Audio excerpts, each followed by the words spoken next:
NEET coaching సెంటర్లలో top 1 గా ఉంది శ్రీ ఆద్య మెడికల్ అకాడమీ. అడ్మిషన్స్ జరుగుతున్నవి, సంప్రదించండి. Welcome to our channel. మనతో ఉన్న గెస్ట్ ఎవరంటే శివరుద్ర స్వామి గారు ఉన్నారు. సో శివరుద్ర స్వామి గారు అంటే చాలా మందికి తెలియని విషయాలు లేవు. సో రీసెంట్గా అయితే బోనాలు వస్తున్నాయి కాబట్టి కొన్ని విషయాలు ఉన్నాయన్నమాట. సో స్వామీజీ ఎలా ఉన్నారు? నమస్కారం. ఫస్ట్ ఆఫ్ ఆల్ సర్వేశ్వరుడి పర్యవేక్షణ చేస్తూ తిరుగుతూనే ఉన్నాము. బోనాల పండుగ వివరణకి మీరు పిలిచారు కాబట్టి సాంప్రదాయాన్ని అందరూ తెలుసుకొని చేస్తే బాగుంటుందన్న ఒక ఆలోచనతో నేను ముందుకు వచ్చానమ్మా. నిజంగా నాకు ఫస్ట్ ఆఫ్ ఆల్ ఒక క్వశ్చన్ స్వామి, మన తెలంగాణలోనే మస్తు ప్రత్యేకత ఉంటుంది. తెలంగాణలోనే బోనాలు అనే వారికి తెలంగాణనే అంటాము. సో ఎందుకు ఇంతగానము ప్రత్యేకత వచ్చింది తెలంగాణలో?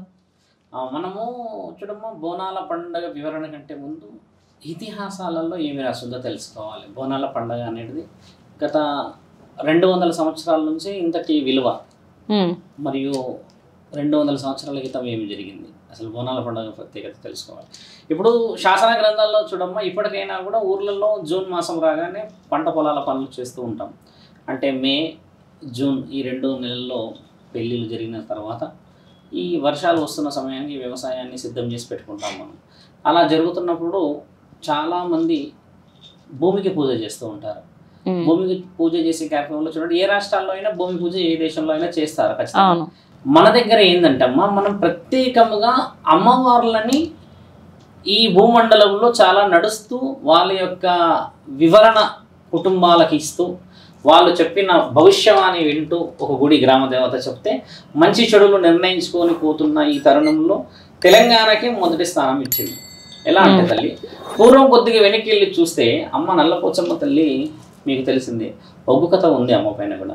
ఈ బోనాల పండగ ప్రత్యేకముగా ఒక యాట, మీరు అన్నట్టుగా ఒక మేక కోసిన, ఒక కోడిని బలి ఇచ్చిన, ఒక బోనాన్ని మీరు సమర్పించి ఇచ్చిన నల్లపోచమ్మ తల్లి మాత్రమే స్వీకరిస్తుంది దాన్ని. మీరు తీసుకెళ్ళి ఎల్లమ్మ తల్లికి ఇచ్చిన, ముత్యాలమ్మకి కానీ, కట్టమైసమ్మకి తల్లి, పెద్దమ్మ తల్లి, ఏ తల్లులకి ఈ 7 అక్క చెల్లెళ్ళు ఇచ్చినా దాన్ని స్వీకరించే అర్హత మాత్రమే నల్లపోచమ్మ తల్లి తీసుకుంటుంది. ఎందుకు తీసుకుంటుంది అంటమ్మా, శివుడు మహాజ్ఞాని ఏం చేశాడంటే పార్వతీమాతకు, నాదా నేను నా శరీర రక్త మాంసాలతో ఒక బిడ్డని కనలేదు, గణేశుడిని వరప్రసాదం లాగా, కార్తీకుడిని వరప్రసాదం లాగా ఇలా కన్నాను, కానీ ఒక బిడ్డని నవమాసాలు పోసి నేను కనాలన్న ఆలోచన చేశాను అని అన్నప్పుడు తండ్రి, అలా వద్దు పార్వతి, ఇబ్బంది అవుతుంది అని చెప్తే కూడా అమ్మ కొంత కష్టంగా ఆ నిర్ణయాన్ని శివుడితోని వరం పొందుకుంటుంది. అంటే అప్పుడు తండ్రి ఒక మాట చెప్పిన తరుణం కూడా ఒగ్గు కథలో రాసి ఉంటుంది. అంటే ఏ నీళ్లు కూడా కప్ప తాగకుండా ఉంటే ఆ గంగాజలాన్ని నేను స్వీకరిస్తాను పార్వతి.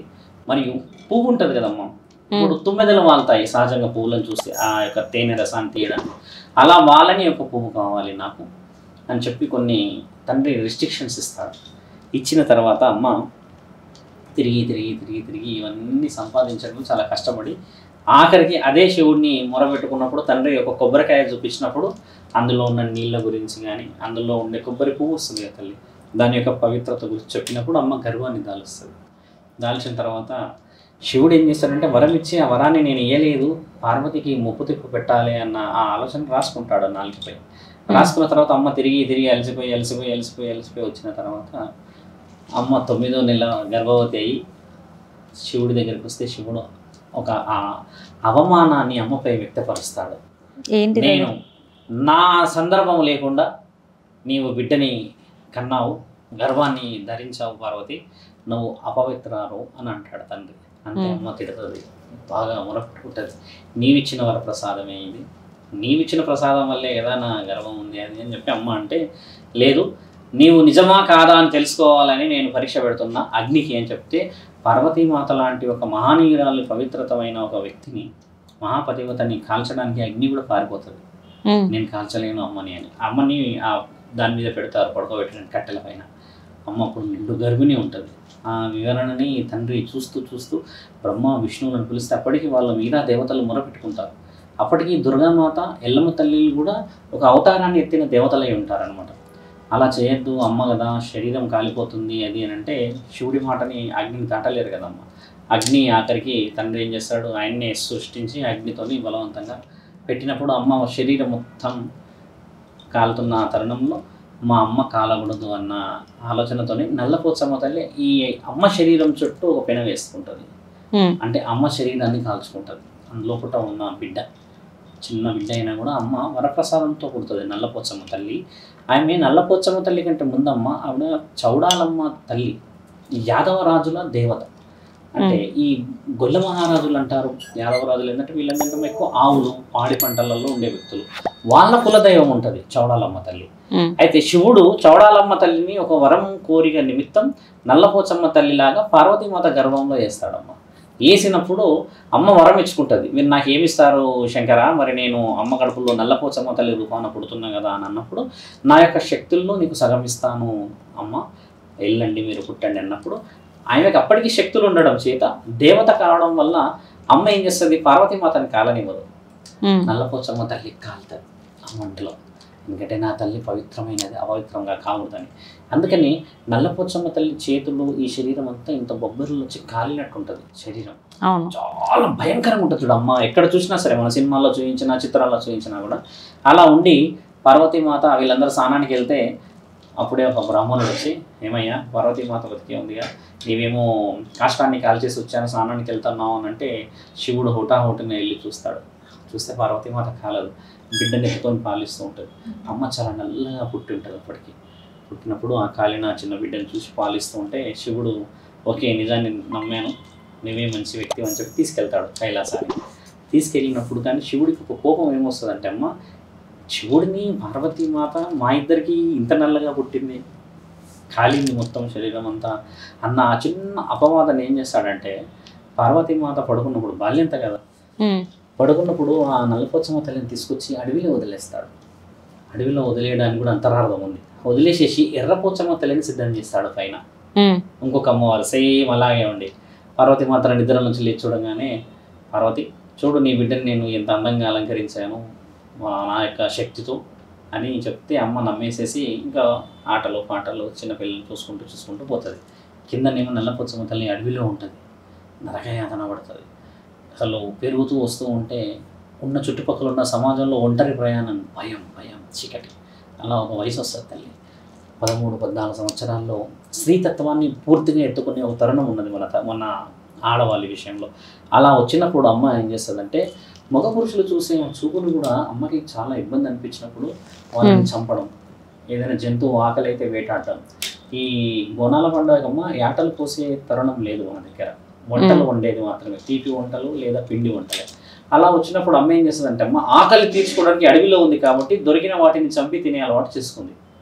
కడుపు కోత అలా ఉంటుంది కదమ్మ, తిని అమ్మ ఏమైందంటే, అమ్మ ఈ యొక్క మాంసాహారానికి ఎక్కువ అలవాటు అయింది శరీరం. ఆ తర్వాత అమ్మ నల్లపోచమ్మ తల్లి, అక్కడ ఉన్న ఎర్రపోచమ్మ తల్లి ఇద్దరి వయసు ఒకటే ఉంటుంది, ఇద్దరు సేమ్ ట్విన్స్ అనమాట, సేమ్ ఫేస్ కదమ్మ. అప్పుడు ఇంకో ఏం చేస్తాడంటే, తండ్రి అమ్మకి పెళ్లి చేసే తరుణాన్ని చూస్తాడు పైన. చూస్తుంటే కింద ఉన్న వివరణ అందుతుంది, నీ స్వయంగా రక్తాన్ని పంచుకొని పుట్టిన నాకు పెళ్లి చేయకుండా నా తండ్రి శివుడు ఎర్రపోచమ్మకి చేస్తాడా అని ఆ వచ్చే పెళ్లి కొడుకుని చంపుతుంది. గావుకి పెట్టి పోతరాజు వచ్చి గొంతు కొరికేస్తాడు. అలా ఉన్న తరుణం ఒక కథల్లో బాగా వివరంగా ఉంటుంది. ఆ తర్వాత శివుడికి తెలుస్తుంది ఏంటి అలా ఇలా ఆపుతారని చెప్పేసి ఇంకో సంబంధాన్ని ఖాయం చేసుకుంటాడు. అప్పుడు శివుడి దగ్గరికి వెళ్తాదమ్మ. శివుడి దగ్గరికి వెళ్ళి శివుడి రూపాన్ని నిల్చుంటుంది. అక్కడ శివుడు, ఇక్కడ శివుడే. వచ్చే వాళ్ళందరూ శివుడితో మాట్లాడుతుంటారు. ఈమె ఏం చేస్తుందంటే, లేదు నాకు ఇంకో బిడ్డ ఉంది, ఆమె పేరు నల్లపోచమ్మ తల్లి అని చెప్తుంటుంది. అదేంటి మీరు ఎర్రపోచమ్మ పెళ్లి చేస్తున్నారు నాదా, మీరు ఎన్ని రోజులు చెప్పలేదు, ముక్కోటి ఇలా వివరణ పోతుంటే ఈయన పైకి దిగుతాడు శివుడి కిందికి వచ్చి. పెళ్ళి అంటే హడావిడి కదా, చూడగానే అందరూ అక్కడ ఒక శివుడు ఇక్కడ ఒక శివుడు, ఇదేం వివరణ అని చెప్తే అప్పుడు వచ్చేసి నేను గట్టిగా అడుగుతాడు, ఎవడెవరో నీవు మాయల మారి అని ఇలా కొన్ని గొడవలు జరిగితే నీవు గొడవ అని ఈమె రివర్స్ అడుగుతుంది. అడిగినప్పుడు ఇద్దరు భీకరంగా గొడవ పడతారు. గొడవ పడ్డప్పుడు నల్లపోచమ్మ తల్లి, ఈమె అమ్మ కంటే ముందు శివుడు ఒక శక్తి ఇచ్చాడు కదా, సగం శక్తి నాలో నీకు వస్తుంది అని. అంతకు ముందుకు తండ్రి శక్తి ఇయ్యక ముందుకు కూడా ఆమె చౌడాలమ్మ తల్లి, అంటే ఆమె కూడా ఒక దేవత రూపం కదా. అమ్మ ఏం చేస్తుందంటే, తండ్రి యొక్క ఈ కుడి గుండె పైన ఎడమ కాలు పెట్టేస్తుంది, అంటే తండ్రిని కింద పడేస్తుంది. ఆ ఓటమిలో తండ్రి కింద పడ్డప్పుడు త్రిశూలాన్ని తీసి ఇలా కొచ్చడానికి 14 చేతులు ఓపెన్ చేస్తుందమ్మ. ఆ యొక్క రూపాన్ని చూసి తండ్రి మెడలో ఉన్న ఆ సర్పం, ఆ యొక్క భీకరమైన నల్ల అమ్మ ఒకటిసారి నల్లపోచమ్మ తల్లి శరీరం ఎత్తుతుంది కదా, ఎత్తగానే అన్ని పెంచుతూ ఉంటాయి అమ్మ బొబ్బర్లు శరీరం. తట్టుకోలేకుండా ఆ రూపాన్ని చూసి శివధాత్రి అంటారు, 2 పనులు వస్తాయి ఇక్కడ బయటికి వచ్చేసి. ఒకసారి ఆ త్రిశూలాన్ని ఇలా తీసినప్పుడు భయంతో వాసుకి, అంటే శివుడి మెడలో ఉన్న పాము పేరు వాసుకి, ఆ వాసుకి వచ్చి ఎడమ కాలుకు చుట్టుకుంటుంది శివుడి మెడలో ఉన్న ఆ పాము. అంటే ఆ యొక్క భీకర రూపాన్ని చూసినప్పుడు తండ్రిని చంపు, అప్పుడైనా ఎవరు నువ్వు చెప్పు నన్ను అని అడిగినప్పుడు తండ్రి కాలు తీసి తండ్రి కాళ్ళలో మొక్కి, నీవు కొన్ని సంవత్సరాల క్రితం అడవిలో వదిలిపెట్టిన నల్ల పోషమ్మని, ఎర్ర పోచమ్మని అయితే తీర్చావుగా, నేను కర్ర పోచమ్మని అని చెప్పి అమ్మ పడ్డ ఆ తరుణం తండ్రి చాలా బాధపడతాడు. అయ్యో నేను చేసిన ఓ రూపం ఇలా ఉంది అని. అప్పుడు అమ్మని అదే పెళ్ళిలో విషయంలో ఎన్నికి తీసుకొచ్చుకుంటాడు తండ్రి, అంటే ఇంటికి తీసుకెళ్తాడు. తీసుకెళ్ళిన రోజు ఆషాఢ మాసం అమ్మ. అలా ఇంటికి తీసుకెళ్ళిన రోజే ఈ రోజు ఆషాఢ మాసంలో మనం బోనాల పండుగ మొదలు పెడతాము. తీసుకెళ్ళిన ఆ తరుణం అంటే చరిత్రలో చాలా పెద్దగా వెనక్కి వెళ్ళాం కదా. అప్పుడు అమ్మ ఎర్రపోచమ్మ తల్లిని నల్లపోచమ్మ తల్లిని ఇద్దరిని పిలిచి పార్వతీమాత సమక్షంలో మాటిస్తాడు, మీరు కారణ జన్మలు ఇవ్వడం వల్ల మీకు పెళ్ళిళ్ళు నేను చేయను, మీకు పూజలు పురస్కారాలు మావలి మీకు భూమండలంలో అందుతాయి, ఇకపైన మీకు అంగరంగ వైభవంగా పండగలు జరుగుతాయి అన్న ఆ తరుణం ఆషాఢ మాసంలో బోనాల పండగ రోజు. ఈ ఆషాఢం అనేది ఆ రోజు శివుడు నల్లపోచమ్మ తల్లిని ఇంటికి తీసుకెళ్లిన రోజు. ఆడపిల్లలందుకే ఈరోజు కన్న తల్లి కన్న తండ్రి ఇంటికి వెళ్తారు. అంటే ఆ రోజు శివుడు ఆయన యొక్క మంచి చెడు వివరణ తెలుసుకొని తీసుకెళ్ళిన తర్వాత అమ్మకి సహపంక్తి భోజనం పెడతాడు. సహపంక్తి భోజనం అంటే అమ్మ అందరినీ ఉంటారు కదా, వన భోజనాలు పెట్టి తర్వాత వాళ్ళకి కావాల్సిన విందు భోజనాలు ఏర్పాటు చేసిన తరుణమే బోనాల పండుగలో మనం వండుకుంటున్న వంటలు. అలా వండుకున్నప్పుడు అమ్మ ఒక కోరిక కోరుతుంది, ఈరోజు నీవు పెట్టావు తండ్రి ఇన్ని విందు భోజనాలు, కానీ నాకు మాంసాహారమే నా శరీరానికి జీర్ణం అవుతుంది అని అంటే తండ్రి ఆశ్చర్యపోతాడు. ఇన్ని రోజులు నా బిడ్డ కష్టపడ్డది అడవిలో ఉండి అని చెప్పినప్పుడు భూమండలం మీద నీకు కని విని ఎరగని రీతిలో పండుగ జరుగుతుంది. అప్పుడు ఇంటింటా నీకు అన్నీ కోసి పెడతారు, అది నీకే చెందుతుంది అన్న ఆచరణమే ఈ కోసే ఆటలు, ఈ యొక్క కోడిలు మొదలైనాయి. ఈ తరుణం చాలా గొప్పది. అలా వచ్చి కిందికి వచ్చాము మనం. ఇప్పుడు ఇదంతా జరిగింది దైవలోకంలో, శాసన గ్రంథాల్లో. కిందికి వచ్చినప్పుడు అమ్మ ఉన్న ఆ తరుణం ఏం చేసిందంటే, అడవిలో ఊర్లలో ఆ అమ్మని ఎవరు పట్టించుకోవట్లేదు. అమ్మ ఏం చేస్తుంది, ఒక మహమ్మారి ఈ చేతులు మొత్తం బొబ్బలు వచ్చేసి అమ్మవారు వచ్చింది అని అంటారు కదా, చికెన్ పాక్స్ అని ఇంగ్లీష్లో. ఆ అమ్మవారిని తెప్పించేస్తుంది అందరి ఊరంతా. తెచ్చినాక ఒక మనవరాలని తీసుకొని పోతుంటే ఒక మనవడిని ఒక అమ్మని అడుగుతుంది, ఏమే నా కళ్ళు కప్పి నీ మనవడిని తీసుకెళ్తున్నావు కదా అని అంటే ఆవిడని చూసి చాలా భయంగా అదైపోతుంది.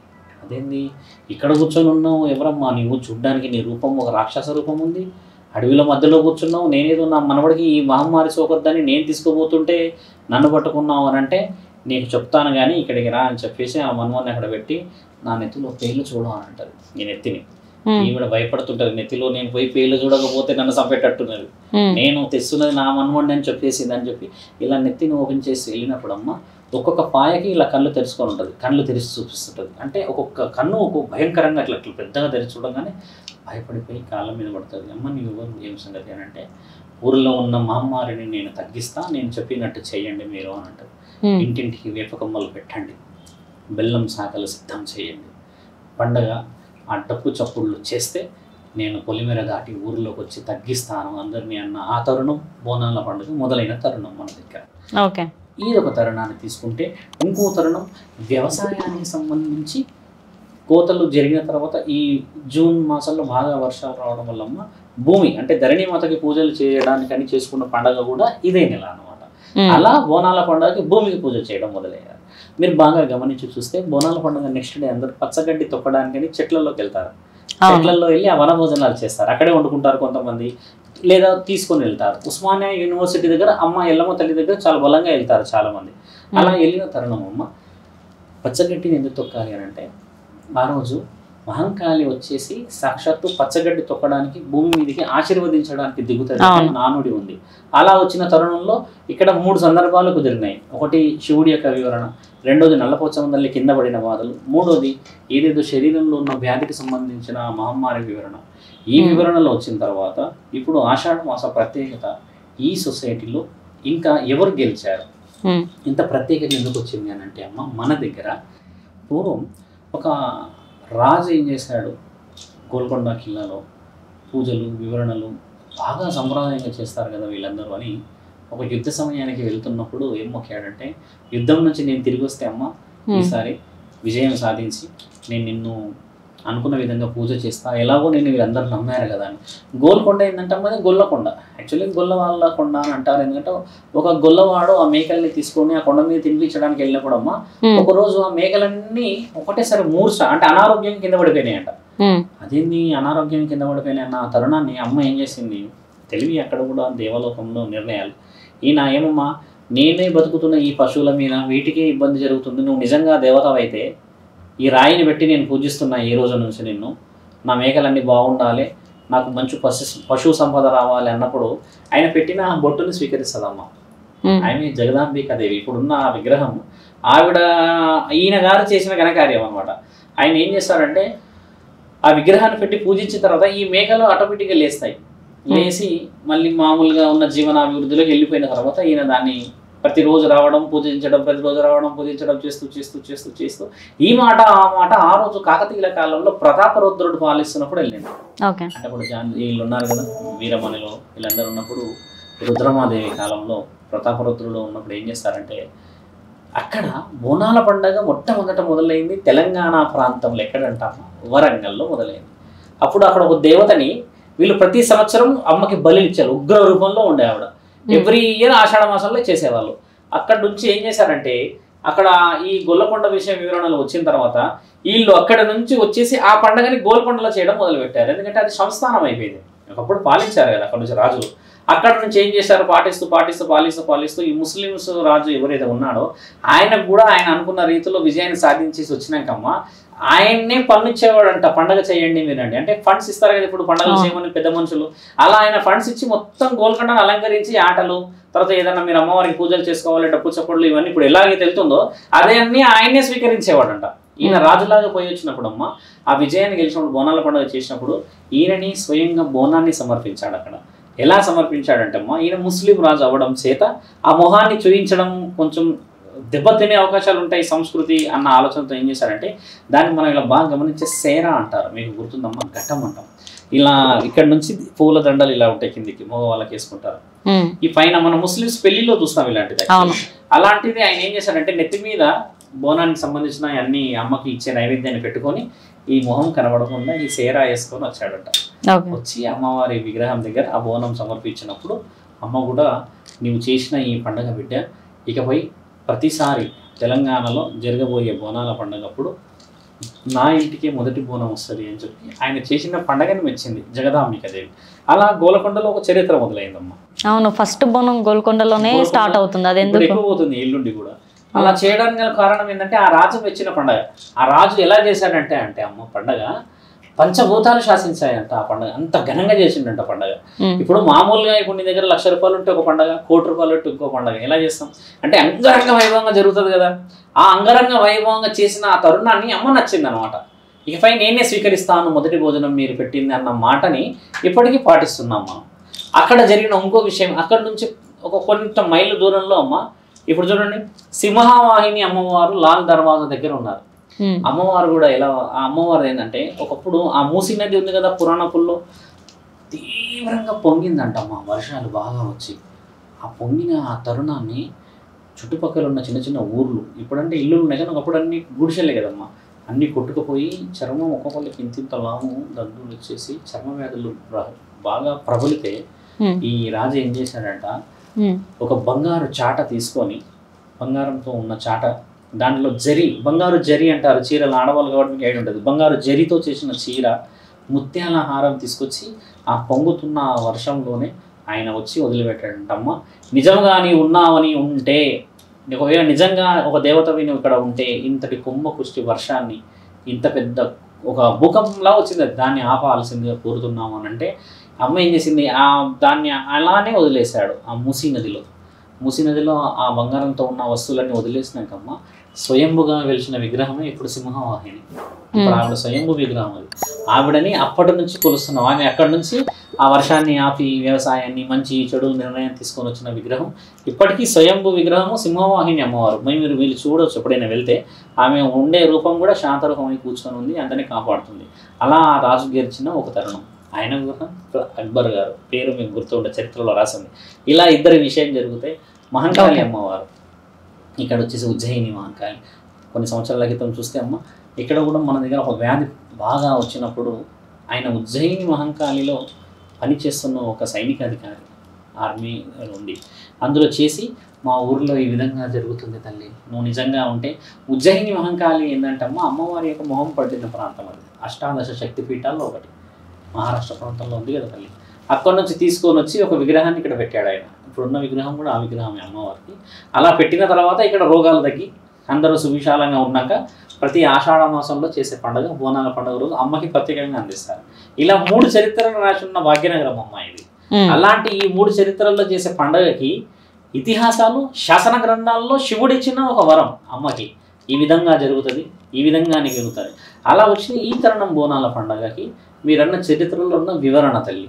ఓకే, ఇంకా మీరు ఇంకేమైనా అడగాలన్నా మీరు ముందుకు వెళ్ళవచ్చు. బోనాలు అంటే గోల్కొండ కదా, గోల్కొండలో ముస్లిమ్స్ వాళ్ళ పాత్ర కూడా ఉంటుంది, అది ఎందుకని? ఇప్పుడు పాత్రలో మనం అడిగిన విషయం ఏంటంటమ్మా, ఆయన గారు ఒక రాజ్యాన్ని కోల్పోయాడు. అంటే అప్పట్లో యుద్ధాలు చేయాలంటే ఢిల్లీకి కానీ వేరే రాష్ట్రాలకు వెళ్ళేవాళ్ళు, అంటే రోజుల తరబడి ప్రయాణాలు, అలా ఏనుగుల మీద కానీ గుర్రాల మీద కానీ ఒంటెల ప్రయాణం చేసేవారు. ఆయన అప్పటికి 2-3 సార్లు ఓడిపోయాడు. ఓడిపోయిన తర్వాత కుతుబ్షాహీ వంశస్థుల్లో ఈసారి నేను తిరిగి వస్తానో రానో నాకు తెలియదు, యుద్ధానికి అయితే వెళ్తున్నానమ్మా, ఒకవేళ నీవు నిజంగా ఉన్నావని నిర్ణయించే నాకు చెప్తే నేను రాకపోయినా నా రాజ్యాన్ని కాపాడాలి మీరు అని ఆయన తపస్సు చేసిన రోజు అమ్మ ఆయన కలలో కనబడి చెప్పిందంట, ఒక పసుపు రూపాన, అంటే ఒక చిన్న రూపం కనబడి, బిడ్డ నీవు వెళ్ళి తిరిగి వచ్చేవరకే నీ రాజ్యాన్ని నేనే చూసుకుంటాను, నీవు అనుకున్న విజయాన్ని సాధించేసి తిరిగి వస్తాము అని అన్నప్పుడు ఈయన అపనమ్మకంగానే వెళ్ళాడు. ఎందుకంటే అప్పటికి ఇంకా ఆయన రుజువులకు రాలేడు, ఓడిపోయాడు కదా. ఈయన ఒక 6 నెలల వ్యవధి యుద్ధం చేసేసి యుద్ధాన్ని గెలిచొచ్చాడు.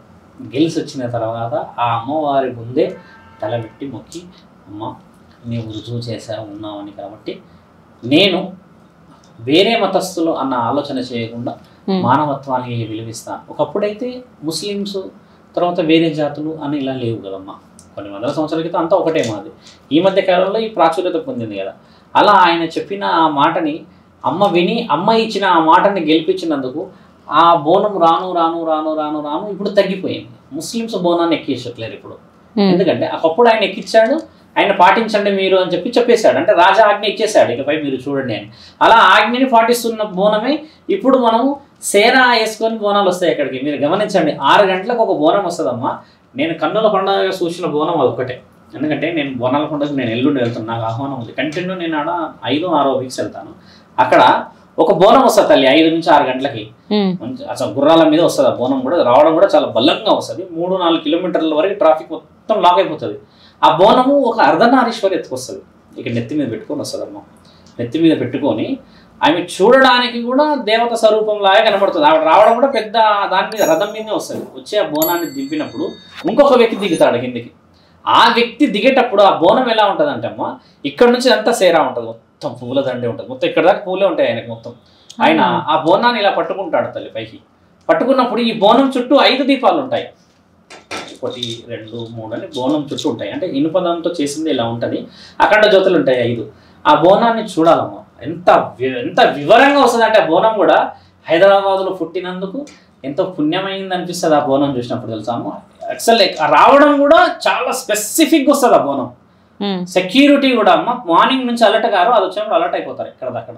ఈసారి గమనించి చూడండి, ఆ బోనానికి 5 దీపాలు వెలిగిస్తారు అమ్మవారి ఆ మొదటి గేటు కాడికి రాగానే. గేట్ కాడికి రాగానే పోతరాజులు కూడా ఇంత ఎత్తుకుంటారు, వాళ్ళు దిగుతారు, 11-12 మంది వెళ్తారు, బలంగా దిగుతారు. దిగేసి వెనక నుంచి ఈయన, ఆ తర్వాత అమ్మ బోనం తీసుకొని వస్తారు. చాలా చాలా వివరంగా జరుగుతుంది. ఆ రాజు ఆజ్ఞించాడు, ఆ రాజు నమ్మిన పంటలు కావచ్చు వీళ్ళు, లేదా ఆ రాజు యొక్క మంచి మనుషులు కావచ్చు, ఆ రాజే మరో జన్మలో ఈ విధంగా పుట్టి ఉండవచ్చు కదా. ఆ విధంగా బోనాన్ని తీసుకెళ్తున్న ఆ తరుణం ఈ భాగ్యనగరానికి ఎంత కళ వస్తుంది. అలాగే సింహవాహిని అమ్మవారి రూపంలో కూడా అక్కడ అంగరంగ వైభవంగా ఏనుగు పైన అమ్మని తీసుకొచ్చే తరుణాలు ఉన్నాయి. ఇప్పుడు ఆ ఏనుగు లేదు, చనిపోయిందని గత 2-3 సంవత్సరాల్లో విన్నాము. అలా అమ్మవారి ఊరేగింపు ఏనుగు మీద జరిగేది అక్కడ. ఇక్కడ ఉజ్జయిని మహంకాళిని కూడా అదే జరుగుతుంది, ఏనుగు తీసుకొస్తారు కదా. ఎంతటి వివరంగా ఉంటుంది. మా గజవాహనుడిపై అమ్మ మహంకాళి రూపాన్ని ఎత్తుకొని అక్క చెల్లెలందరూ వచ్చేసి ఆ పండుగ చేస్తున్నప్పుడు ఈ యొక్క మేళాలు, తర్వాత ఆడపిల్లలందరూ వచ్చి బోనాలు సమర్పించే తరుణం మన దగ్గర కన్నుల పండుగ. సాక్షాత్తు పార్వతీ పరమేశ్వరుడు ఆ రోజు ఇచ్చిన ఆ మాట కోసం భూమండలానికి వచ్చి చూస్తారు వీళ్ళని, నా పిల్లల పండుగ ఎలా చేసుకుంటున్నారు అని. ఈ పండుగ వచ్చి అక్క చెల్లెలని ఈ 7 అక్క చెల్లెలది. ముత్యాలమ్మది, నల్లపోచమ్మ తల్లిది, ఎర్రపోచమ్మ తల్లిది, సరస్వతి మాతది, తర్వాత కట్టమైసమ్మ తల్లిది, పెద్దమ్మ తల్లిది, సంతాన లక్ష్మమ్మది, లక్ష్మీమాతది. వీళ్ళ పండగ ఇది. ఈ 7 అక్క చెల్లెల పండగనే. నువ్వు ఎక్కడ వెళ్ళి వేప చెట్టుకు పెట్టి బొట్టు పెట్టినా సరే ఈ 7 వచ్చి స్వీకరిస్తారు. ఈ పండగ వచ్చేసి నల్లపోచమ్మ తల్లి శ్రీకారం చుట్టుకున్న పండగ ఇది. ఆవిడ రూపం ఇప్పటికి కూడా నల్లపోచమ్మ తల్లి రూపమే దేవాది దేవతలు ఎత్తుతారు. అమ్మ అగ్గిలో పుట్టింది కదా, ఆ అగ్గిలో పుట్టినందుకే అమ్మ విలువ. ఏ దేవత శరీరాన్ని ఎంచుకొని రాక్షస సంహారణ చేయాలన్నా నల్లపోచమ్మ తల్లి రూపాన్ని ఎత్తుకుంటారు. అందుకంటే అంతటి ఉగ్ర రూపం అమ్మది. శివధాత్రి అంటే 2 దంతాలు ఉండి అమ్మ యొక్క రూపమే భయంకరంగా, దేవతలు కూడా భయపడే రూపం అన్నమాట. అలా జరుగుతున్న పండుగ చరిత్రలో ముస్లిమ్స్ యొక్క పాత్ర చాలా గొప్పదమ్మ. ఇప్పుడు ఈ పాత్రలో మీరు చూడాల్సింది ఏంటంటే ముస్లిమ్సా హిందువా కాదు, ఇంకా సాంప్రదాయాన్ని కాపాడుతున్నాం, మనల్ని మనం చూసుకోవాలి. అప్పుడు చేసిన తరుణాన్ని ఇంకా పాటిస్తున్నాం.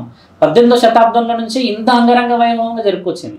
అంతకుముందు పండుగలు జరిగేవి కానీ ఇంత వైభవం రాలేదు మన దగ్గర. కాబట్టి ఏంటంటే ఇప్పుడు ఈ రోజుల్లో మీలాంటి వాళ్ళు కూడా తెలుసుకోవాల్సింది ఏంటంటే అమ్మ, బోనాల పండుగ అనేది ఊరికి వచ్చిన పండుగ కాదు. ఎంతోమంది త్యాగాలు చేశారు. చూసారుగా, 3 వ్యక్తులు 3 గుడిల దగ్గర త్యాగాలు. అక్కడ కుంభవృష్టి ఆపాలని, ఇక్కడ రాజ్యం ఓడిపోకూడదని, ఇక్కడ రోగం తగ్గాలి అని, ఇలా చేసిన పండుగలు తల్లి ఇవన్నీ. ఊరికే రాలే భాగ్యనగరానికి, తెలంగాణకి బోనాల పండుగ. కొంతమంది శ్రావణ మాసంలో చేస్తారు, వాళ్ళ వివరణ కూడా. శ్రావణ మాసంలో చేసినా కూడా ఆంధ్ర రాష్ట్రాల్లో ఎక్కువ జరుగుతాయి. బోనాలు ఎక్కేది సేమ్ దేవతలకే కదా, శ్రావణ మాసంలో వేరే దేవతలకి ఎక్కువ. అంటే ఒక్కొక్కరు ఒక్కొక్క ప్రాంతంలో ఒక్కొక్క తేదీలు నక్షత్రాలు తీసుకుంటారు తల్లి. ఆషాఢ మాసం మన దగ్గర మంచిది కదా బోనాల పండుగ. ఇదే ఆషాఢ మాసం వేరే వాళ్ళ దగ్గర అరిష్టం అనుకుంటారు, అందుకే శ్రావణ మాసంలో చేసుకుంటారు. ఏ మాసంలో చేసినా ఎక్కేది తల్లికే కదా. అవును, ఇలా వచ్చిన ఆ పండగ వివరణ అమ్మ. ఇంకా బోనాల పండగ అనగానే ఆడపిల్లలు కానీ పుట్టింటికి వెళ్ళిపోతూ ఉంటారు. వాళ్ళే బోనం ఎత్తడం కానీ వాళ్ళే చేయడం కానీ చేస్తూ ఉంటారు. ఇవన్నీ ఎందుకు స్వామి? వాళ్ళే ఎందుకు ఎత్తాలా? వాళ్ళకి ఎందుకు కూడా ప్రత్యేకత ఉంటుంది? ఆడబిడ్డలకి ప్రత్యేకత తెలంగాణ రాష్ట్రంలో మనం మాట్లాడితే అమ్మ, శివుడు ఆ రోజు అమ్మని తీసుకెళ్లిన రోజు ఆషాఢం కాబట్టి ఇప్పుడున్న ఈ సమాజం కూడా ఆషాఢ మాసంలో ఆడపిల్లలు ఎందుకు వస్తున్నారని కూడా తెలియదు ఇంటికి. అయితే అప్పుడు తండ్రి తీసుకువెళ్ళిన రోజు ఆషాఢ మాసం కాబట్టి ఇప్పట్లో అదే రూటు అదే యొక్క వివరణని పాటిస్తున్నాం అంటే ఆచారం. ఇప్పుడు ప్రత్యేకంగా ఇంకో విషయం తెలుసుకోవాల్సింది ఏంటంటే ఆషాఢ మాసంలో గత 100 సంవత్సరాల నుంచి ఎందుకు ఆడపిల్లలు ఎందుకు వస్తున్నారు ఇంటికి అని అంటే ఏప్రిల్, మే, మాక్సిమం జూన్ అమ్మ ఎక్కువగా చూస్తే పెళ్లిళ్ళు జరిగే తరుణాలు. హెవీగా పెళ్లిళ్ళు అయితే కదా ఈ 3 నెలల్లో, ముహూర్తాలు కదా, కొత్త వధూవరులు ఉంటారు కదా. జూన్ అంటే సహజంగా చూస్తే వర్షాలు పడతాయి బాగా. ఈ కొత్త పెళ్లి కొడుకు పెళ్లి కూతురుని చూసుకుంటూ కూర్చుంటే మరి వ్యవసాయం ఎవరు చేస్తారు? అందుకని కొత్త పెళ్లి అంటే ఎవరికైనా ముచ్చటగా తల్లి. పైగా వర్షాకాలం అంటే అందరు భార్య భర్తలు కొద్దిగా దగ్గర ఉండే అవకాశాలు ఎక్కువ ఉంటాయని ఈ కొడుకు కోడల్ని చూసుకుంటూ కూర్చుంటాడేమో అన్న ఆలోచన ఒక పెద్ద మనిషి ఏం చేసిందంటే, ఇలా అయితే వీడు వినడు, ఎలా చెప్పినా ఆడపిల్ల పెళ్లి చేసుకున్నటువంటి భార్య పైన హక్కు ఉంటుందని నాకు ఒక పురోహితుడు ఒక బ్రాహ్మణుడు రాత్రి కలలో గెలవడు ఏం చెప్పాడంటే, అత్తగారి మొహం కోడలు చూస్తే అరిష్టం అని చెప్పి ఆ మాటని మెల్లిగా తీసుకొచ్చి వదిలిపెట్టింది సమాజంలో. ఇప్పుడు నిజంగా ఏంటంటే మగపిల్లగాడు వ్యవసాయం అవసరం కదా అక్కడ, ఆ నాగలి తీసుకొని ట్రాక్టర్ కానీ ఇంకేదైనా చేయడానికి. అలా వస్తూ వచ్చిన విషయంలో మగపిల్లగాడు వ్యవసాయానికి నిజంగా అవసరం అని చెప్పేసి ఆడపిల్లని పంపించే తరుణం అత్త మొహం చూడొద్దు కూడలన్న నానుడి వచ్చింది. ఇప్పుడు హైదరాబాద్ లో అయితే వ్యవసాయం చేయట్లేదు కదా ఎవరు. మరి వీళ్ళు ఉన్న ఆ పాపము ఆ తర్వాత ఆ అరిష్టం చుట్టదు. ఒకప్పుడు వ్యవసాయాన్ని దృష్టి పెట్టుకుని ఒక పెద్ద మనిషి నిర్ణయించిన నిర్ణయం ఇదమ్మా. నిజంగా ఒకప్పుడు నా తండ్రి నల్లపోచమ్మ తల్లిని తీసుకుపోయినప్పుడు కూడా వ్యవసాయమే. అమ్మ కష్టాలు పడ్డది, నా బిడ్డకి నేను భోజనాన్ని అన్నింటినీ ఇప్పటి నుంచి మంచిగా పెడతానని స్వీకరించిన రోజే. అంటే అమ్మ నాన్నల దగ్గరికి ఒక బిడ్డ వెళ్ళిన రోజు ఆషాఢ మాసం. ఇప్పుడు ఈ పెద్ద మనిషి చేసింది కూడా ఏంది, ఇండైరెక్ట్గా చేసినా డైరెక్ట్గా చేసినా అయితే తల్లి దగ్గరికి అయితే బిడ్డల్ని పంపించేసింది కదా. పంపించినప్పుడు ఇంటి ఆడపిల్లలే బోనాన్ని ఎత్తాలనేది ఎందుకు వచ్చింది? చాలా వివరమైన ప్రశ్న. మీరు అన్నట్టుగా అమ్మ బోనాల పండుగలో ఆడపిల్లలు ఇంటికి ఎందుకు వెళ్తారు అనే విషయంలోకి వస్తే, పంట పొలాలు తీస్తారు కదా తల్లి. తీసేసినాక జూన్లో కొత్తగా నారు వేయడం, వ్యవసాయం పనులు చేయడం జరుగుతుందంటే పనులు ఒకప్పుడు ఏంటంటే ఆడపిల్లకి కూడా సమానంగా పంచే హక్కులు ఉండే మన దగ్గర. ఇప్పటికి కూడా కొన్ని ఇచ్చారు 25%, 50% అని. కానీ ఇవన్నీ లేవు ఒకప్పుడు. ఏంటంటే ఇంట్లో ఉన్న వాళ్ళందరూ పంచుకోవాలి, తినాలి, ఉండాలి, వ్యవసాయము, పప్పు ధాన్యాలు అంతే. అన్న చెల్లెళ్ళ మధ్యలో అత్తగారింటికి చెల్లెని పంపినాకమ్మ సంవత్సరం వీళ్ళు ఏదైతే కోతలకి వెళ్ళి తీసుకుంటున్న వ్యవసాయానికి సంబంధించిన ధాన్యాలు ఉంటాయి కదా, అదేం చేస్తారంటే అమ్మగారింటికి నుంచి అత్తగారింటికి చెల్లె యొక్క వాటా ఇచ్చేవాళ్ళు వీళ్ళు. ఈ చెల్లె వాటా ఏంటంటే అత్తగారికి నచ్చకపోయేది. ఇదేంటి వాటా అని చెప్పి ప్రతిసారి ఇంటికి వస్తున్నారు, ఓ 7-5 ఎద్దుల బండిలు వేసుకొని వచ్చి ఆ ధాన్యాన్ని అంత ఇస్తున్నారు, మా దగ్గర లేదా అన్న చిన్న చిన్న మనస్పర్ధలు ఈ అన్నదమ్ములు చెల్లెని దూరం చేస్తాయి అనమాట. అంటే అక్క కూడా ఉండవచ్చు అక్కడ. అలా దూరం చేసిన ఆ తరుణం ఏమవుతుందంటే అమ్మ, ఆ పెనిమిటి, ఆ అత్తమామలు ఈ అన్నదమ్ములని ప్లస్ ఈ చెల్లిని తక్కువ అంచనా చేస్తారు. వేసేసి మీరు పంపించకూడదు అని చెప్పేసి గుమ్మం దగ్గర నుంచి రిటర్న్ పంపిస్తారు. అంటే వెనక్కి చెల్లి కూడా ఏమీ అనలేక ఏం చెప్తుందంటే అమ్మ, అన్నయ్య మీరు అలా చేసి ముందుకు రాకండి, అత్తామామలకి మీ విలువ తగ్గే అవకాశం కనబడుతుంది అన్నప్పుడు వాళ్ళు చాలా చాలా బాధపడ్డప్పుడు పరమాత్ముడు అయితే ఉంటాడు కదా పంచభూతాల్లో, వీళ్ళకి ఈ ప్రేమ విలువ, ఈ అన్నదమ్ముల యొక్క పంపుడు కార్యక్రమం అంటే ఈ ఒకరికొకరు ఇష్టంగా తినుకునే ఆ కార్యక్రమం ఏదైతుందో ఈ వివరణ తెలిసేలా చెయ్యాలి అని చెప్పేసి ఆ ఊరిలో ఈ బిడ్డని ఏ ఊరికైతే ఇస్తారో అమ్మా, ఆ ఊరిలో కుంభండ ఎక్కడ లేని నష్టం, వర్షం రాదు. కొన్ని 2-3 సంవత్సరాలు ఎదురు చూస్తారు వర్షానికి. 5 సంవత్సరాలు అయిపోతుంది. 5 years తర్వాత అమ్మ వీళ్ళ దగ్గర ఉన్న నాణ్యాలు ధాన్యాలు తర్వాత ఉండే అంటే అన్నీ స్టోర్ చేసుకుంటారు కదా, అన్నీ అయిపోతాయి అమ్మ. ఈ 6వ సంవత్సరం వర్షం పడకపోతే మాత్రం చావే వాళ్ళకి. అలాంటి తరుణంలో ఇంకా వాళ్ళకి తెలిసిపోతుంది ఇక వర్షం వచ్చే అవకాశం కనపడతలేదు, మళ్ళీ మొదలవుతుంది ఇక జూను వచ్చిన రోజులు అన్న ఆ తరుణాన్ని చూసి ఆకలి తట్టుకోలేక లోపల ఉన్న ఆ బాధని చెప్పలేక ఆ ఎమోషన్స్ తీసుకొచ్చి చెల్లిని తీసుకొని వస్తారు అమ్మగారింటికి అడిగి. ఏమని, అమ్మా మేము ఆ రోజు చేసిన తప్పుని పొరపాటుని మన్నించి మీ అన్నలకి కబురు పంపండి, వరి తర్వాత ధాన్యం ఇంట్లోకి సరుకులకి అవసరం పడే అవకాశాలు ఉన్నాయి కదా అని చెప్పినప్పుడు వీళ్ళ అత్తామామలు పెనిమిటి ఈ బిడ్డని తీసుకొని అమ్మగారింటికి వెళ్తారు. అమ్మగారి ఇంటి లోపలికి కూడా వెళ్ళారు వీళ్ళు గుమ్మం నుంచి వీళ్ళని వెనక్కి పంపించారు కదా, ఆ గుమ్మం దగ్గరే అత్తామామలు నించుని ఈ బిడ్డని ఇంట్లోకి పంపుతారు. పంపితే వాళ్ళు హడావుడిగా వస్తారు, అమ్మ చెల్లి అక్క ఇంటికి వచ్చారు, ఏమైంది, ఎప్పుడు రాంది అని అందరూ గాబరంగా అడుగుతున్న ప్రశ్న, ఏదైనా తక్కువ జరిగిందా, మేమున్నామన్న సంగతి మర్చిపోయారా మీరు, ఏం జరిగింది అంటే అప్పుడు ఆవిడ ఏడ్చి ఇలా ఒడి పడుతుందమ్మా గట్టిగా, అన్నయ్య నా ఒడి నింపండి, నాకు వరి బియ్యం కావాలి అని అంటది. వరి బియ్యం కాస్త వడి బియ్యం అయింది ఈరోజు. అంటే అప్పట్లో ఆ వడి వచ్చిన బియ్యం ఈరోజు వడి బియ్యం. ఆడపిల్లలు ఇప్పుడు బాగా గమనించమ్మా, ఆ వడి బియ్యం కోసం కొట్లాడతారు, అవును ఏడుస్తారు, పోసావా నింపావా ఏం చేసావు నిన్ను ఒక వడి నింపమన్నా అని కడుపుల్లో వచ్చి ఏడుస్తారు. అయితే కొంతమంది మేనమామలు బాబాయిలు తల్లిదండ్రులు కూడా ఇష్టంగా ఏమి మెల్లిగా తీసుకొచ్చుకొని చేస్తాంలే ఒక 10,000-5,000 అప్పు చేసైనా అని చెప్పేసి ప్రేమగా తెచ్చుకుంటారు లోపలికి.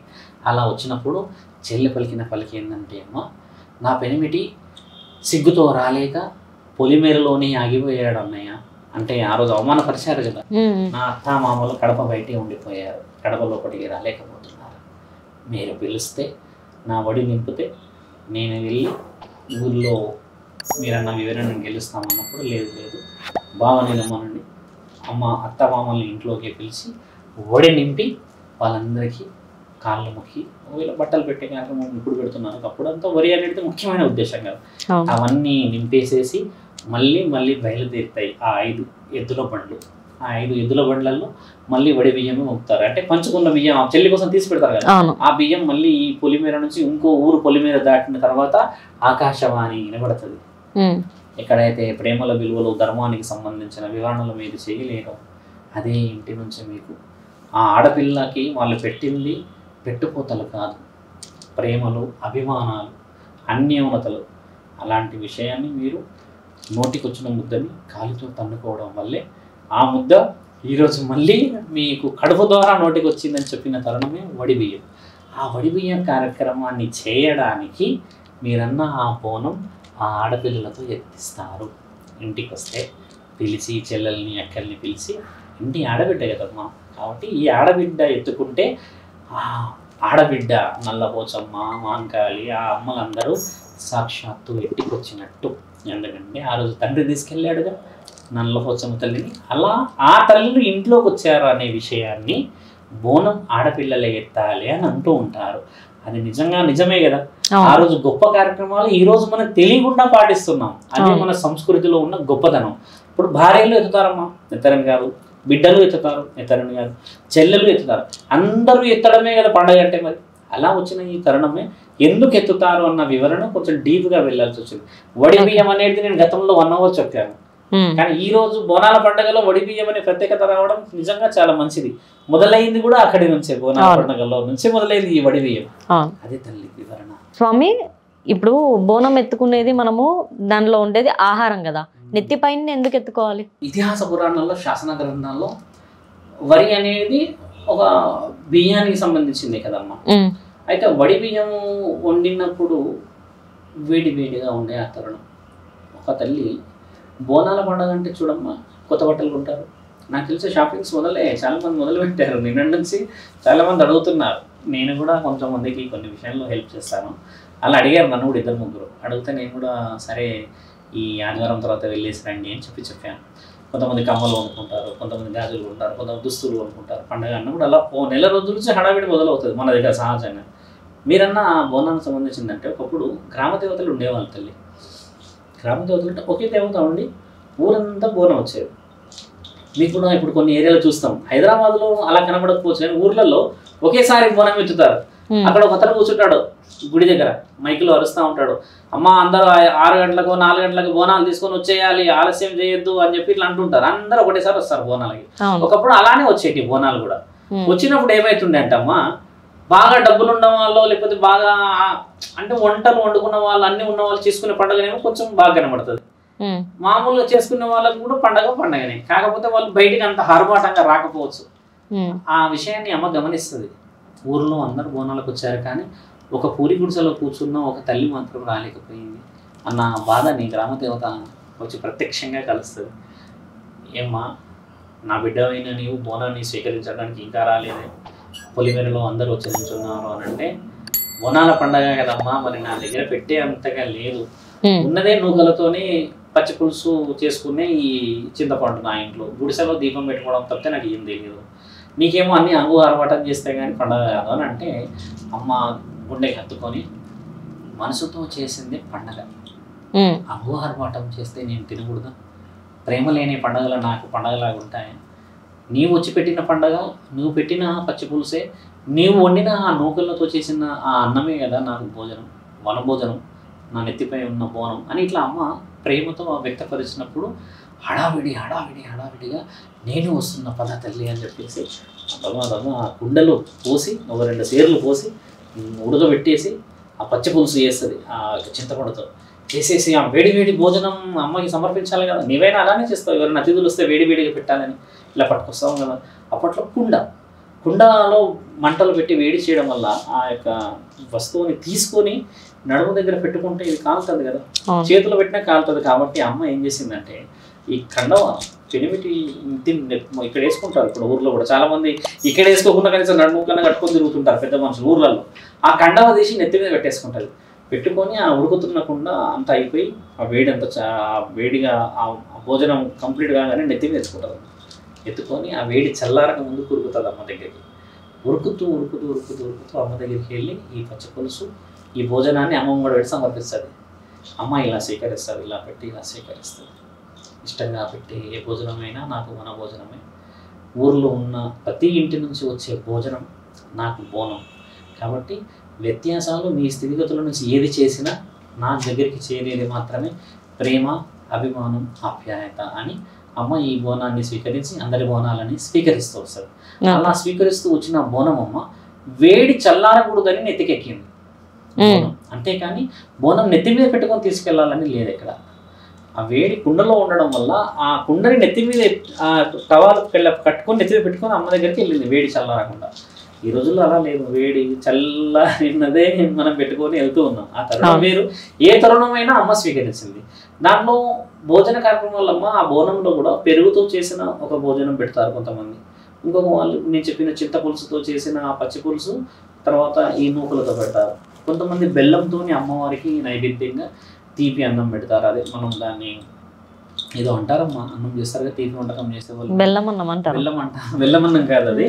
ఇప్పుడు అమ్మకి అది చేస్తారు ఒక ప్రసాదం లాగా చేసి పెట్టిన ఆ తరుణాన్ని అమ్మ ఏం చేస్తుంది అంటే 3 విధాలుగా చేసిన వాటిని స్వీకరిస్తుంది, ఇష్టంగా స్వీకరించేసి అందరికి ఆశీర్వాదం వల్ల ఒకేలాగిస్తుంది అమ్మ. అందుకని మీరు అన్న ఆ యొక్క బోనం నెత్తికి తీసుకెళ్ళకపోవడానికి గల కారణం ఇది వివరణ తల్లి.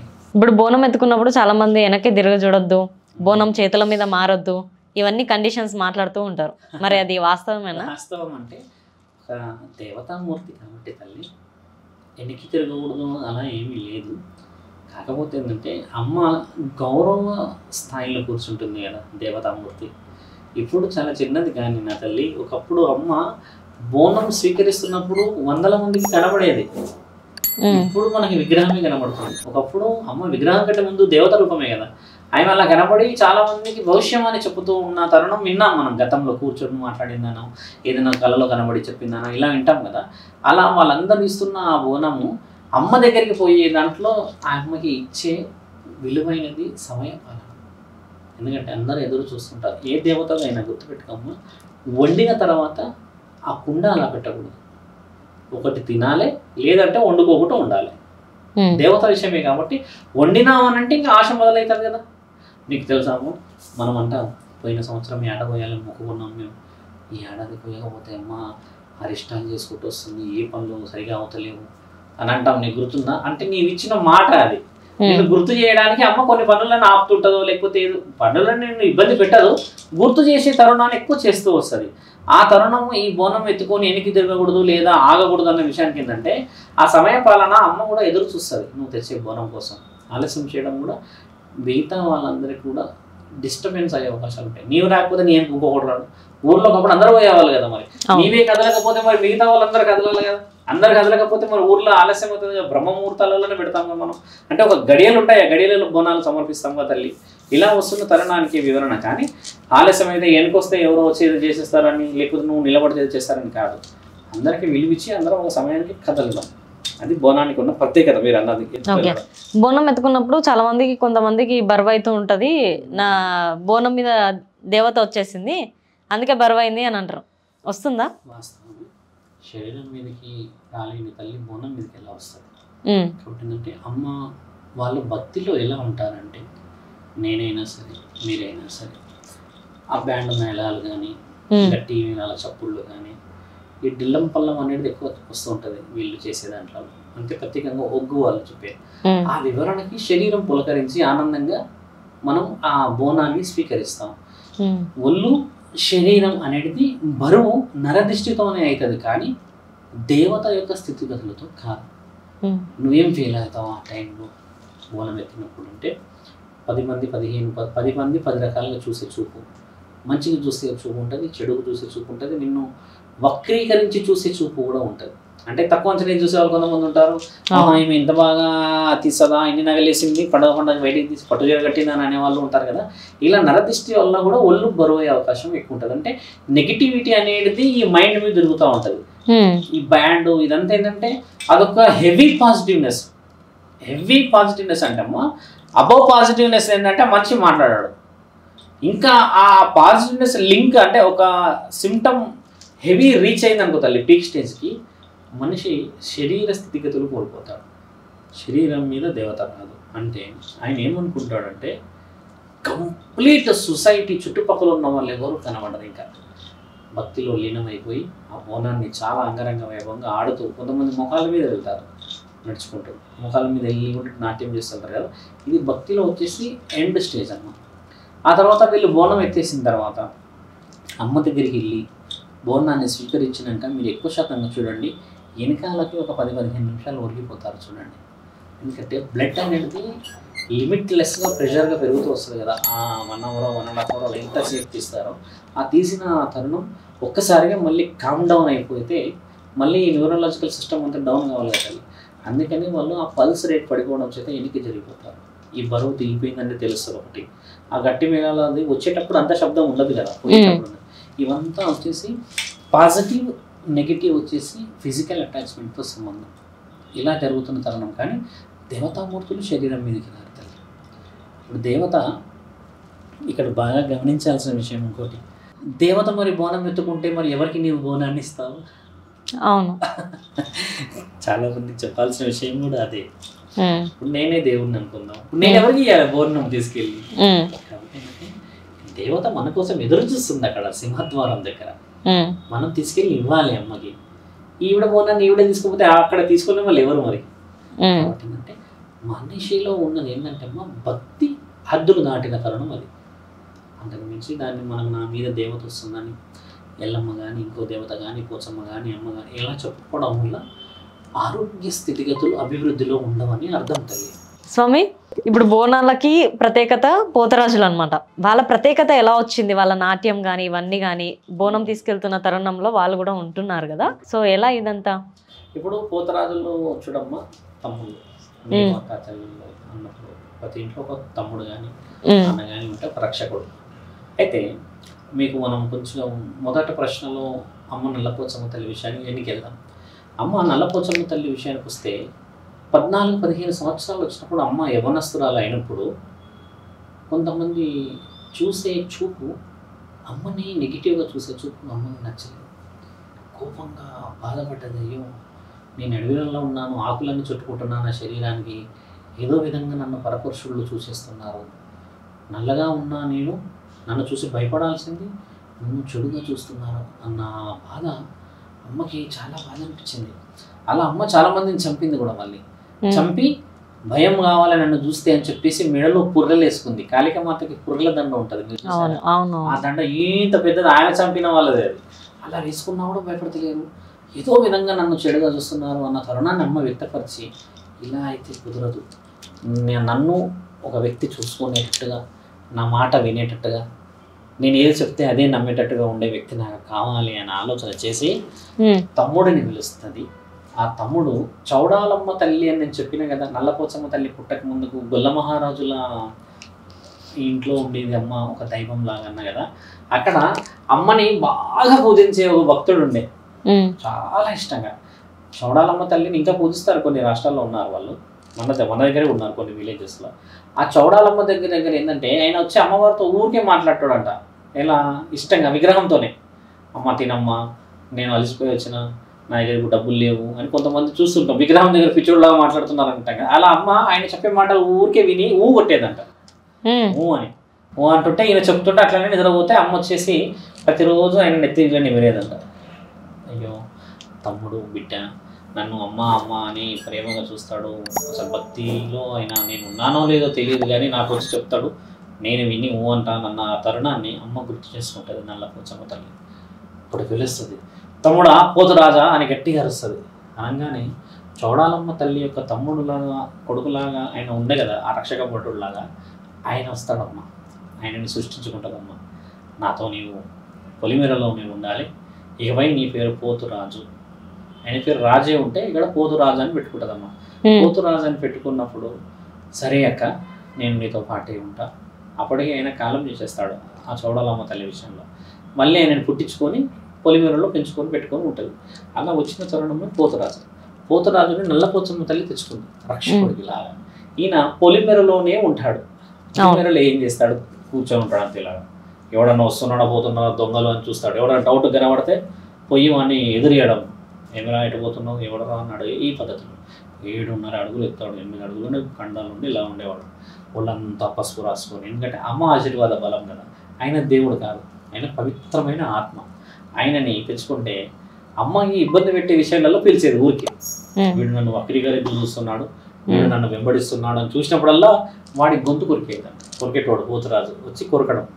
మేకల్ని కొరికేస్తారు పోతురాజు చూసారా, ఆ గొంతును కొరికేది ఒకటే హక్కు ఆయనకి, చేతులతో చంపడం. ఆయన వచ్చి గొంతుని కొరకాలంటే కొరికి ఆ రక్తాన్ని తీసి అమ్మ కాళ్ళ దగ్గర పడేసి వెళ్ళిపోవాలి.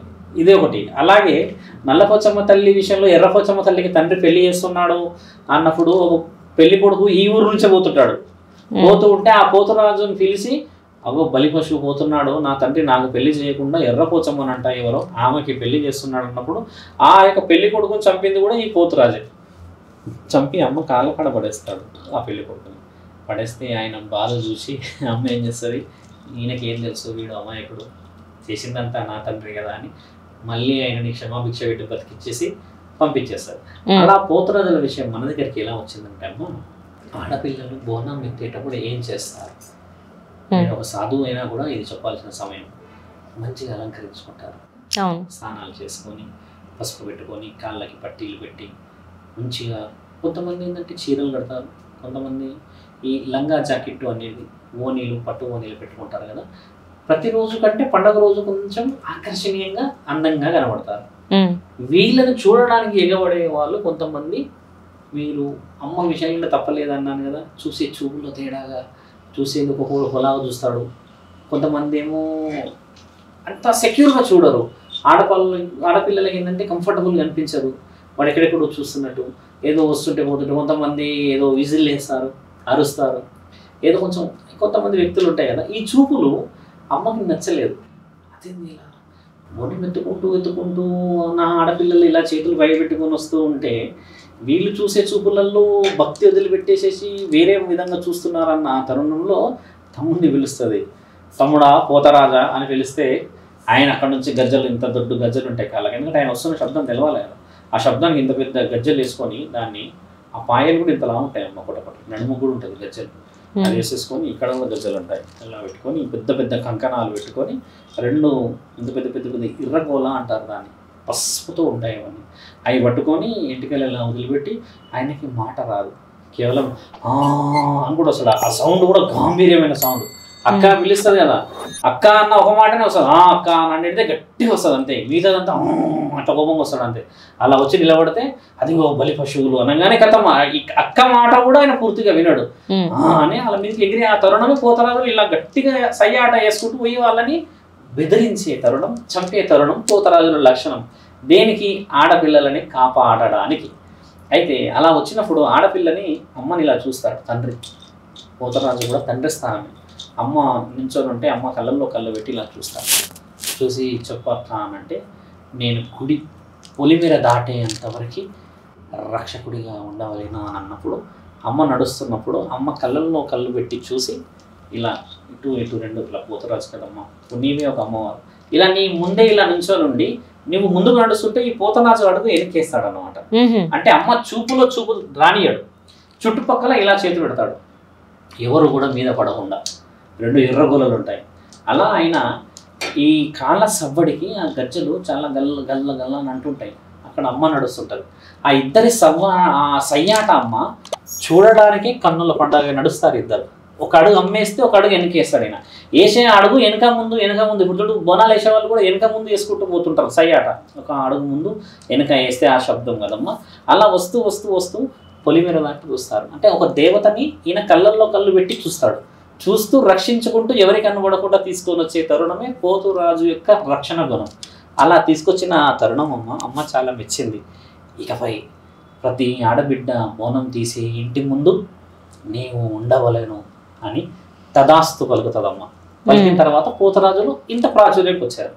అయితే అమ్మ ప్రతిసారి రాలేదు కదా బోనాల పండుగల ముందు కనబడడానికి. ఆధునికత కూడా పెరిగింది కదమ్మా.